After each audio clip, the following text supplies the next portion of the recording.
Welcome back to Mets Therapy. I'm your host, Ryan, not a licensed therapist. And all right, Mets fans, I need everyone to remain calm. I know. We have spent the last several weeks discussing whether this team is dead, buried, cremated, and scattered somewhere off the coast of New Jersey. But then the Mets went out last night and beat the Padres 2-1, and suddenly I have questions. Not rational questions, not responsible questions, but good questions. Let's start the session.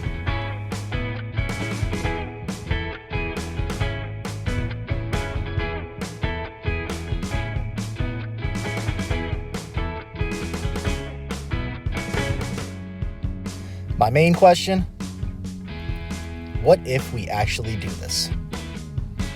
Last night, the win was exactly the kind of game this team needs to win if we're going to entertain the completely unreasonable idea of a playoff push.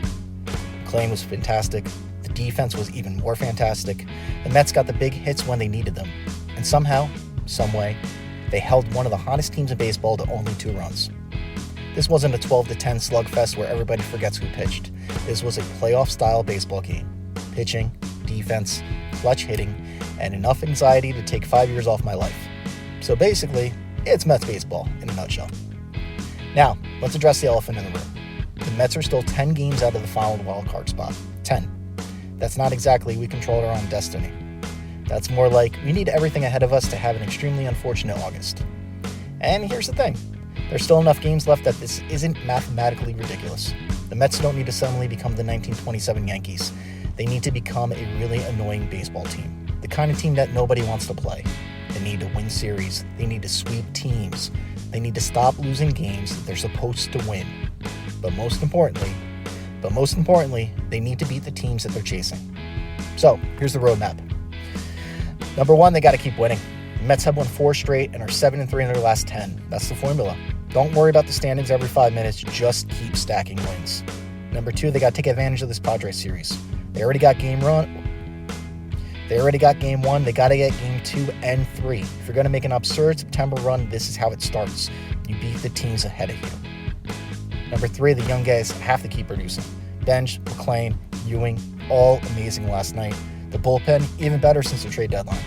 All these guys who weren't necessarily supposed to be the reason that we're still talking about baseball in August. They need to continue being the reason.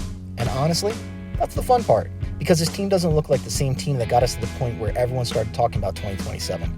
There's energy now. There's defense. There's pitching. There's kids playing like they have absolutely no idea they're supposed to be nervous. And honestly, I love it. And now, am I saying the Mets are definitely making the playoffs? No, absolutely not. I am a Mets fan. I learned never to use the word definitely. But I am saying there's a universe where the Mets go on a 20-7 run and suddenly everyone's scoreboard watching. The Washington team falls apart, teams ahead of us start beating each other, and we're sitting here in September screaming about magic. Yes, that universe does exist. But what do you think? Give us a call. Let us know. 609-551-0901. Or leave us a comment on MetsTherapy.com. Mets Therapy, cheaper than therapy, worse results. Let's go Mets.